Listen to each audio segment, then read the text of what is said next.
Hi, people of the Philippines and people of the world. Hit the button below and you will be subscribing to the Boy Abunda Talk channel on YouTube.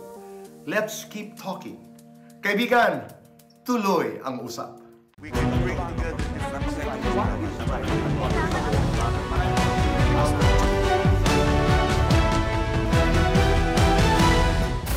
The Political Conversations with the Mayors. Part 1. Joy, maraming salamat. Thank you very much. At nagkita tayo muli. Of course, looking forward nga po. Hindi ko na-expect actually. Sabi ko nga, looking back, who would have imagined that COVID would happen? Not only that, Tito Boy, even Taal hit us. Tama. The volcano eruption. That was really bad. Let's talk about the Taal volcano eruption. Ano ang kwento, Joy? Actually po, that was 4 p.m. The sky was getting dark. Okay. And suddenly, all the mayor's phones rings. Kapatid, Mayor Joy, we need help. Lahat ng mayor tawagan. Bakit? Sabi ko, ano nangyayari? Pumuntok na ang bulkan. Kailangan natin ang magtulungan. So, there are private trucks who help me. Sinundo namin tong mga tao, no? Alam mo yung idea na they're all full of ashes. And we need to hose them down to put them in our evacuation centers. It's just like, it's very touching na talagang wala silang dala. Because that time, piyesta, kung ako nagkakamali, to the nearby town. And everybody was preparing for the fiesta for the next day. So everybody was out from their houses, helping each other. Nagtutulungan sila, nagbabayanihan, nagpatay naman, nagluluto, umiinom. And then, suddenly, skies get dark, earthquakes hits, and that's it. In one snap, things change. That was January. Then, March came. COVID hits us. Hindi lang po natapos yun sa amin sa Batangas. Lalo na kami. I'm in the 4th district, and we are a swine place, which is the piggery industry. ASF hits after 2 months. It was really devastating for a lot of us. Pero ito yung mga panahon kung saan lumalabas ang maraming mga leader. In the most challenging times, dito nag-bloom, I mean, historically speaking, ang maraming leaders in the world. I would say not leaders. Lumabas yung puso ng mga tao. Leaders na may mga puso at ang tao na may mga puso. Oo. And we help each other. Wala nang leader dito, Boy, eh. Ang ano ko lang, kung willing kayo tumulong, even until alas 3 ng madaling araw, gising ako eh. Nasa opisina na ako natutulog minsan, kasama yung mga staff ko, tsaka yung empleyado. Tapos yung mga volunteers, talagang salitan, kasi hindi rin naman kaya. That was like almost 3 months until na COVID hits. Talagang tuloy-tuloy. Kasi yung donors, dire-diretso rin. Dire-diretso. So, I would say it's more of yung totoong puso mo, yung totoong ikaw, na ano ka ba sa komunidad mo? Sino ka ngayon? Ano ang take-away mo? Ano ang learnings mo from the COVID, from the Taal experience? Now, looking back, when you think about it, what did you learn? That you can't stop learning. Keep on asking, you keep on researching, you keep on thinking ahead. Anticipation, prevention, preparation. Oo. Yun po yung natutunan ko. Hopefully, the pandemic is over. Kumusta ang Ibaan? Malaki pong pinagbago ng Ibaan. Talk about it. Oo. We had our infrastructures. Meron na po kaming bagong palengke, which is the public market mall. Not only a palengke, it's an economic enterprise. We ongoing po ang aming bagong munisipyo. We are going to have our sports complex with cultural center. So, it was a big attempt, pero it was ongoing po lahat, awa ng Diyos. Tapos, one of the things siguro din po, going back to your question, ngayon ko lang na-realize, siguro po din naniwala yung tao sa akin kasi there was I call it a promise bridge. Ako sa akin ngayon po, I call it a promise bridge. Because everyone promised it, that it will be built from the time it was washed away. Kung nawala yun, magkaroon ng bagyo, inanod siya. So sa 3 barangay, outside, no, may ilog po kami malaki, which is the Katandala Bridge. And now, I would say, I'm proud to say, that meron na po siyang foundation and ongoing po ang project, and it should be done by 2024. It will cut the trip from Manila to Lobo. Like 30 minutes more, that's Yeah, and the promise is finally fulfilled. promise is finally fulfilled. You are on your second term as mayor of Ibaan. How are you? After COVID, I started balancing my time. I realized that minsan sa buhay, sa politika, sa leadership, kailangan mo rin bigyan ng oras ng sarili mo in order to be renewed and reborn. Kasi when you sucked up too much, you get burnout, either people start not to understand you, and that sometimes would put you in a line na, am I still doing the right thing? And you start to think a lot of things. In my experience. No, I appreciate the concept. Kasi ako simple lang, habang pinakikinggan kita, I have to take good care of myself because paano ko aalagaan ang aking mga constituents kung hindi ako malusog? Yeah. But again, the key word is balance. Balance. Oo. Because it's not your money. It is not your money. As long as the interest of the people is more than your interest, you're okay. And if it's equal, then you're okay. But if it's more yung interest mo than the people, and using that money, then that's something's wrong.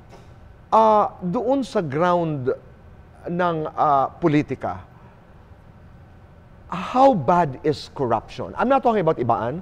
I'm talking about corruption as a reality. I guess it's still there. It's still there. Yeah.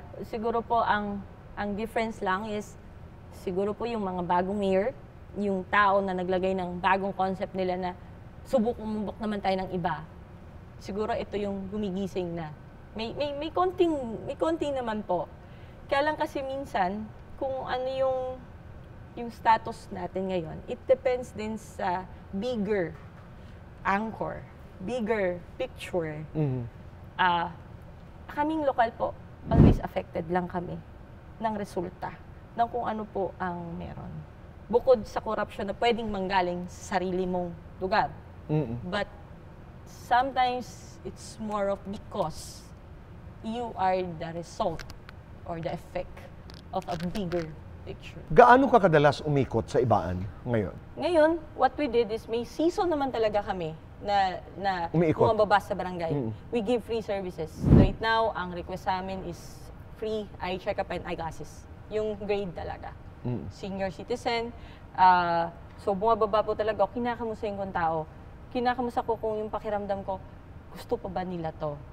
Okay pa ba ako? Kasi, honestly, I don't know. Kahit I got the numbers nung second. Pero iba yung nakikita, iba yung naririnig mo. Iba po yung nararamdaman mo. Pero let's talk about the problem of poverty. Anong punot dulo at ano ang solusyon sa Ibaan? Siguro po yung una yung napansin ko is yung proper system muna ng lokal na pamahalaan kung paano mo talaga i-assist yung tao. Bukod sa talagang ayaw lang kumilos ng tao. That's one. Second talaga yung hanap buhay talaga, Tito Boy. Hindi kaya ng lokal na siya lang yung mandigaw ng investors. We need the help of the national in a way that they could do. Are you getting that from the national government today?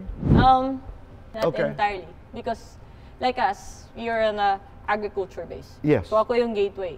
So what I was proposing is sa DA is we need a parang quarantine area. Sa atin, wala tayong quarantine area. Doon sa livestock na nangyari sa amin, yung sa swine and even sa poultry. So imagine that. So babalik tayo sa issue ng food security to it. This is getting broader. Pero this is it. Yung nangyari sa atin ng COVID. Food security. Anong issues? Mahalang inputs. Anong gagawin natin? Hindi ko naman kaya to bilang lokal na pamahalaan. Pag mag-offer ka sa national, limitado rin yung program nila. So, in short, doon lalabas yung sinasabi mong galing. Right. Doon ka na lang. At saka diskarte mo. Doon ka didiskarte kung paano ka iikot from what you have. So help, I'm not saying that they're refusing us, but what I'm saying is, probably, I guess, if they really wanted to change, they have to listen to the real ones na talagang nandun. Nasa baba. Oo. LGUs, di ba? Second term as mayor, nabago ba ang iyong pananaw sa politika dito sa Pilipinas? Medyo nabago. In a way na... Are you more realistic now? I guess so. No? I guess so. Nabago siya in a way na you have to do acceptance. Na may bagay kang kailangan tanggapin na hindi mo kaya. That's from me, like, on my end. Because if you don't, mababaliw ka na lang eh. Ikaw yung masisira, ikaw yung magbabago, ikaw yung mawawala. This is hypothetical. Halimbawa, partido mo iba doon sa partido ng nanalo. May dynamics yan, nakakaiba. When I was young, Tito Boy, that was very interesting. When I was young, I do believe that dapat na magpartido, magkalaban. Kasi sabi ko, to do the check and balance. Yes. And then it happened to me. And what did you discover? It have to be dapat kakampi mo. Yung because kakampi mo kasi parehas kayo ng advocacy, parehas kayo ng naiintindihan, parehas kayo ng puso at ng interes. Hindi dahil kakampi mo lang sa politika. Siguro that's where the line is Drawn. Yes. So my second fight, I made sure that these people will be backing me up, will be really understanding. Actually, sa katunayan po, meron po akong isang konsyal na nag-independent siya. Pero alam kong naiintindihan niya ako. So hindi ko pinuno yung slot ko. Okay. I opened it up because I do believe na mananalo siya. And there are still na mananalo sa kabilang partido. Yun, that's one, Tito Boy, acceptance. And then, nung ngayon... Unrealistic. And realistic. Ngayon, we're working together. I always explain to them, to the Sangguniang before I try to push something to them. And then sabi ko, ask me questions. I will answer you as much as I can. I've been talking to a lot of mayors. Sinasabi nila, pag eleksyon, mahalaga naman kami eh. Pag eleksyon, bumababa sa amin yung mga national candidates at sinasabi nila lahat natutulungan kami. Pag eleksyon, lahat posible. Pag mga nanalo na, marami ng rules. I don't care on national because they have their own fight. I have my own fight. I am here for my Sino ang people. mas nakakatulong kanino pag eleksyon? Mas Lokal. nakakatulong ang lokal kaysa sa national. Yeah. I think that's a reality. For me. No, for a lot. For a lot. I've been talking to a lot of local officials. So Joy, kung mapupunta tayo dun sa discussion ng party system, saan ka mas pabor? Sa two-party system o sa multi-party system? I guess what I experienced with some limitations and questions po, I would go with two-party system. Because, let's be honest, it helps kahit papano. Oo. Because when magkakahiwalay kayo and you have your own advocacy in your own party, your own interest, it's highly impossible you don't have the interest to be there. You know, it starts to box out. At saka sana lang, everybody. klaro ang ideolohiya, no? Na ito ang pinaninindigan ng partidong ito ang pinaninindigan ng Totoo po. partidong ito. Kasi di ba nakawan lang naman Oo, na nakawan para yan isa lang talaga ang pinag-uusapan natin. Na hindi ko naman sinasabi perfecto. I'm not a fan of American politics. Pero pag sinabi mong Democrats, alam mo ang tindig. Yeah. Pag sinabi mong Republican, alam mo ang tindig. I don't know how true it is dito ba ikaw, di ko alam. Pero napansin ko lang Siyempre, kapag kapartido mo, wala nang masyadong bureaucracy na bargain. Kung magbabargain man kayo, you know, you deserve it. But yung parang alam mo naman na ito yung nilalaban natin noon, bakit mo ngayon haharangan? Right. So that's one that you could demand to them. Ang nanonotice ko rin dito sa Pilipinas, and this is a personal observation, pagkakatapos ng eleksyon, naglilipatan lahat ang mga politiko sa partido ng mayorya. What does it say to you? I would disagree, You would disagree. with that one. Talaga? Okay? Not all locals would definitely No, not all. lipat, diba? Pero ibig sabihin, ang daming mga politiko. Majority of the locals dito, not much. Pero siguro sa national probably. And you're But okay. sa local kasi iba Minsan talaga yung May mga local prinsipyo- parties nga Oo, diba? diba? Sa prinsipyo nila, ito talaga kami. Kasi ito kami. So, ito Kaya ang pala botante maraming namin. nagpapa-adapt. Ito ang supporter namin. So pag lumipat kami sa inyo, sasama loob namin, mawawalan kami. So parang, it's kinda, sa akin sa nakita ko sa lokal. No, I'm listening. So pag halimbawa, mayor, konsehal ka sa isang bayan, nationalista party ka, ang tendency ng local is to really stay with the party. Your local party. Okay. Not a national party. Because national party doesn't affect you that much. I moderated a symposium which was sponsored by an NGO in Singapore. At napag-usapan nga namin yung polarization, yung paghihiwa-hiwalay, na sinabi nung isang analyst na kami din polarized kami, pero benign ang salitang ginamit. Benign kami, hindi kami nagpapatayan. Magkapatid kami, ibang aming ibinoboto, but after the elections, we're okay. Yeah. Sa atin, predatory ang ginamit. Na ibig sabihin, magkapit-bahay tayo, tapos ang eleksyon, pero hindi pa rin tayo nag-uusap. Actually, best example lang dito boy is barangay elections. Na darating. Ang kanan. Talagang, kahit ako bilang isang mayor, kahit ako minsan hands off ako.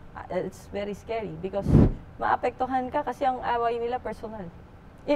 Ganon. So, I would agree to that. Predatory. It is. Gaano kahalaga ang suporta ng barangay captain sa inyo politically? Malaki. Malaki. Malaking bagay.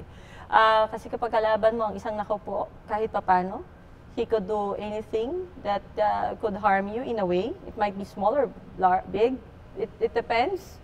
Pero yan yung isang bagay na nanggaling kasi ako Tito Boy dyan eh. Would you believe, lumaban ako, sabi ko nga kasi, hindi ko alam kung anong pumasok din sa isip ko nung binalikan ko.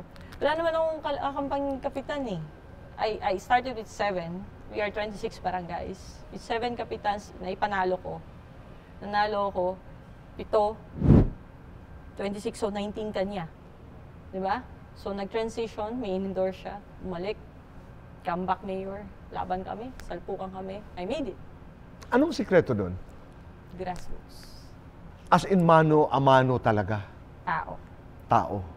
That's when it becomes difficult. Probably that's where it evolved.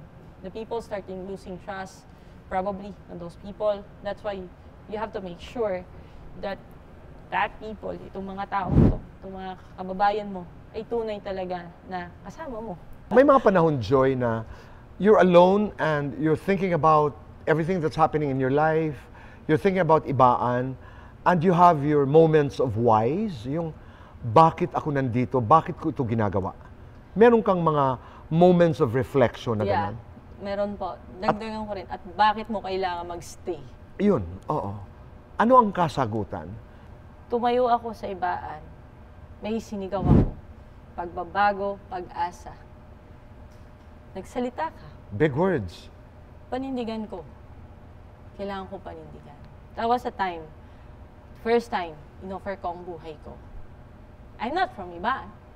I don't have friends. I don't have family. I was there when I started politics for only a year or 2. I ran for Vice Mayor 2016. I got lucky in 2019. Ran for a mayor. This is my second term until now. So no families, no friends. Joy, huling katanungan. Anong dasal mo para sa'yo? Anong dasal mo para sa Ibaan? For me, it's like safety and good health for my family. And hindi po ako kainin ng sistema. Always guide me na I always have this heart na kayanin ko yung dapat kong gawin. Na hindi ako maging bulok, pumasok sa bulok na sistema. At wag sana akong ma-push. It's more of, I have the resistance to be as much as possible this person that nagustuhan ng taga-Ibaan. And for Ibaan, I'm really wishing na hindi ako po, Tito Boy, nag-wish ng grand na maging sobrang syudad siya, na maging sikat siya. All I want is yung realidad. Magkaroon ng investor pumasok, magkaroon ng hanap buhay, ma-maintain ko lang yung crime rate, yung healthcare, yung ano. I'm not saying that I could perfectly do it well. Right. As much as I could do is like majority I could please. That's it. It's a community for now, I would say. Hindi pa rin po kami talagang sasabihin mong problemadong bayan. I wish you success. Thank you po, Tito. I really do. I wish you success, Joy. Thank you. At maraming salamat, Maraming salamat sa Tito. kwentuhang ito. Maraming salamat. I will see you again. I hope so. Tito. Thank you. Presented by the Philippine Women's University and the Philippine Star with JC Organic Barley, Joybus, and Boiso of La Carmela de Boracay. Hi, people of the Philippines and people of the world. Hit the button below and you will be subscribing to the Boy Abunda Talk channel on YouTube. Let's keep talking. Kaibigan, tuloy ang usap.